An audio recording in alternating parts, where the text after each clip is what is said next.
In the last 4 years, there's been $18 billion in transfer and market share from big CPG companies to small CPG companies. And kind of big being those over 5 billion, small being those kind of under a billion. And what you see across the consumer sector, and you see it with manufacturers, you see it in food, you see it in beauty, is this long tail is getting much longer and small brands are growing much faster. While there's been a consolidation in tech and you see the big players getting bigger, in the consumer sector, the reality is the single biggest threat to big consumer brands is the threat of the long tail. And whenever you see kind of the threat of the long tail, and here we're kind of picking on P&G a bit, is where companies tend to look for growth is not around the top line, it's around the bottom line. How do we grow profits? By cutting costs. And obviously there's only so much kind of water to squeeze from that rock, but when you look at big corporates right now, those that tend to be overperforming are doing a better job at cost cutting. And then you see, obviously, a very ripe sort of acquisition ecosystem. Year over year, you do see e-commerce acquisitions ticking upward, and you see CPG acquisitions ticking upward. The way that companies have historically grown in almost all of the sectors kind of represented today have been to acquire new brands, acquire new business models, and acquire technology. And we're going to be talking a little bit about that today. So let's look at some of the biggest acquisitions and kind of break down kind of where we see winners and losers. And I think one of the biggest kind of, I think, buzz in the consumer sector right now is the buzz around Dollar Shave. And obviously Unilever's acquisition. If you look at kind of the history of Dollar Shave, this is a really new business. It didn't launch until July of 2011. And then as of July of 2016, Unilever announced they'd be acquiring Dollar Shave for $1 billion.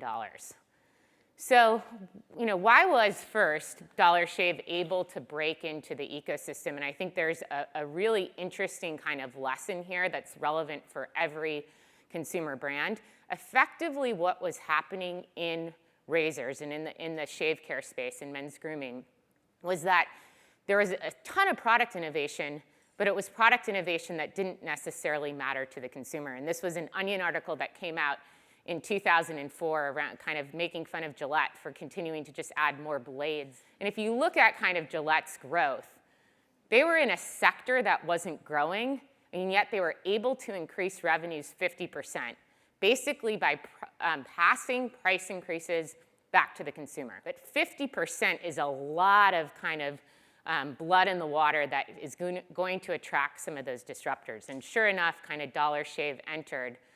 And their first ad that they ran exclusively on YouTube basically made fun of the fact that Gillette kept adding blade after blade after blade and a different handle. And they basically said, our razors are great, they're simple, they're great, and they're cheap. And that's an adage, I think, that in every category that's been disrupted, you have a company that comes in and offers kind of 80% of the value for 50% of the price. And that's effectively what kind of Dollar Shave did. And if you look at kind of what enabled them to be successful, and think about this in your own industry, because we would argue every industry has some of these dynamics right now.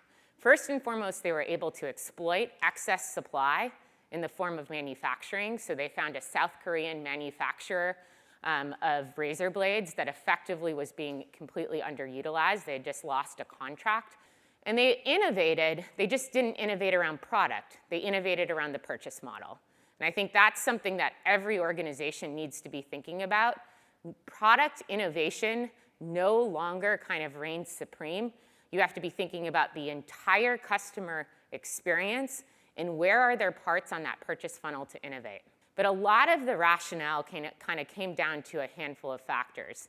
The first was customer acquisition. Unilever has been in the business, as many of the brands in the room are, in selling through retailers. They acquire 3.2 million direct consumers via Dollar Shave. Pretty good deal, except when you're paying $312.50 per user. It's a crazy kind of customer acquisition cost. The cost per employee that for Dollar Shave, they effectively paid over $6 million for each of the 140 people that are currently employed at Dollar Shave, and obviously only about half of them are engineers. So the The fact that those people are just going to infect kind of the giant organism that is Unilever, I think is a little bit of a pipe dream. And then obviously growth. And they paid a multiple of revenues of about 5 times. So obviously, and I think the interesting thing is, and anybody that works in kind of corporate M&A, is when the bankers kind of come in and talk about new companies, they never ever talk about a multiple on EBITDA or profitability anymore. It's all around kind of revenues because the majority of these companies aren't making any money. And I think that's the kind of critical thing that's going to be really interesting to see with Dollar Shave. Because when you have a company that's effectively bleeding money, the mantra of VCs is growth. And they want Dollar Shave to be growing 100, 200, 300% every year, and they don't care at all what that bottom line looks like. Unilever is in the business of making money. So they're taking kind of this asset that was growing like a weed, but not necessarily profitable, and putting that on their balance sheet. You also see some pretty interesting underlying dynamics, because when you look at kind of Dollar Shave, yes, they were able to grow fast and early using kind of viral video and low-cost customer acquisition costs. In 2015, Gillette spent $44 million on TV, which looks like a pretty daunting competitor in the ecosystem. In 2015, Dollar Shave spent $55. So when you look at kind of the traditional growth adage, and they actually advertised on the Super Bowl for the first time in early 2016, how many people would love to go from 0 to 3.2 million users and have 56 million to play around with from a television spend perspective? That's going to be very difficult to maintain. You also look at kind of the underlying product quality, and this was some consumer research that was done by Razorpedia. And if you look at Dollar Shave versus Gillette, they actually get pretty similar customer ratings and reviews. The challenge is Dollar Shave's razors last half as long. So a lot of sort of the underlying price, the lower price for Dollar Shave, is actually kind of disrupted by the fact that you have to buy more razors. So we kind of have spent a lot of time at L2 kind of thinking about who's the biggest winner in this deal. Is it Unilever? Is it other players? Is it the whole host of subscription businesses that are kind of out there that are trying to get that kind of ripe $1 billion acquisition? We would actually argue that the biggest winner, and this is a bit controversial, in this acquisition was Gillette. Effectively, what's happened is P&G's biggest competitor in this space, who's come in and kind of annoyingly nipped at their heels and taken that market share, is now going to a company that competes head-to-head on the same economics. And at some point, Unilever is going to either have to put a ton of investment in, or they're going to have to be profitable. But I think most of you know that Gillette was actually an acquisition as well, and Gillette was acquired by P&G in 2005. Well, they paid $57 billion. So all of a sudden, and Gillette, and to be fair, Gillette was not just the Gillette brand. It included Duracell, Oral-B, and effectively kind of made P&G the biggest consumer products company overnight, kind of worldwide.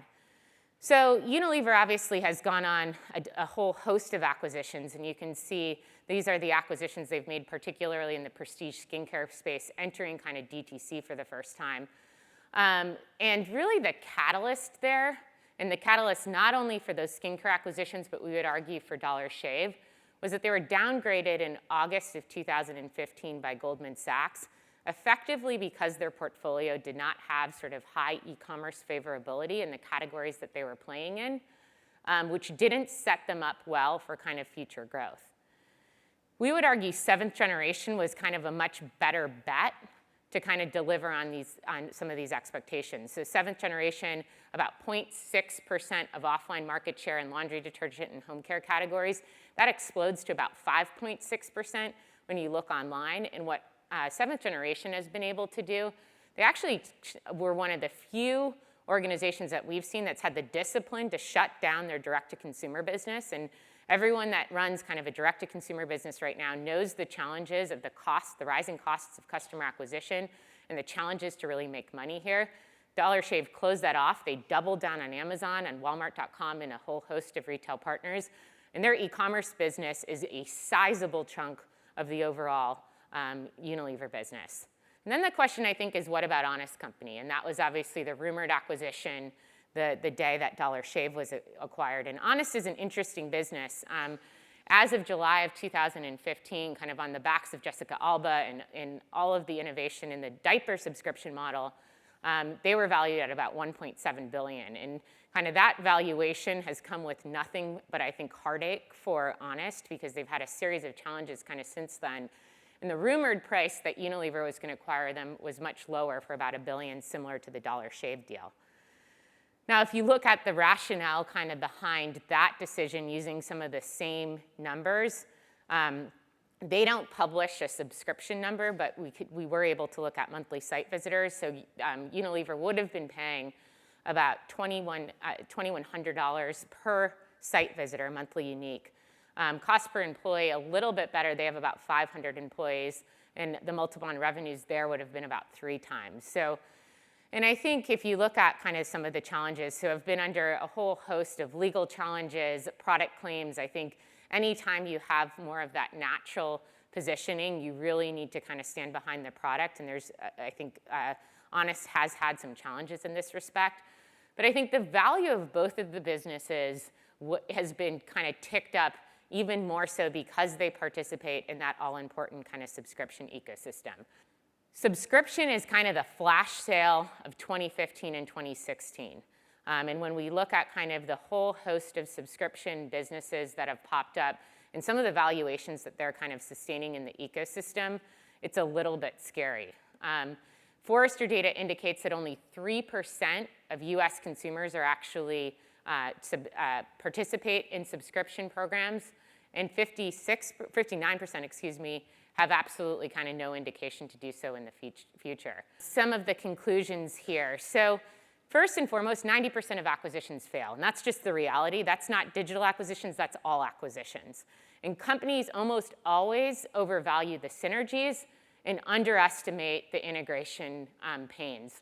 And I think that is even more accelerated when you're acquiring a company that sits outside of your core business. We would argue consumer experience now trumps product innovation when you think about how to kind of infuse your business with relevance and use kind of Gillette as a cautionary tale. Be thinking about what innovation is across the entire product lifecycle. E-commerce definitely drives higher multiples in companies, and everybody's kind of trying to go to Wall Street with kind of high e-commerce percentages. But those dollars right now are coming at an extraordinarily high price. We would argue the only industry that's been able to successfully acqui-hire employees has been the tech sector. And that when you look at pretty much even Gillette and Procter & Gamble, 2 companies you would argue culturally could be fairly similar. About 5 years later, there was really only one senior leader within the Gillette business that was still kind of with P&G. And we would argue, and I think Anand is going to probably provide a counterpoint to this, that it's really, really difficult to kind of acquire relevance, and that when you look for growth kind of within your company, while buying is attractive, I think there's actually, in many cases, kind of easier paths. So with that, I'm going to announce Anand Sanal, who's going to talk about some of the same themes, I think, through a little bit of a different lens. He's the CEO and co-founder of CB Insights and has done a whole host of interesting things across the course of his career. And he's going to talk about some of the unbundling that's occurring in retail and CPG. Anand.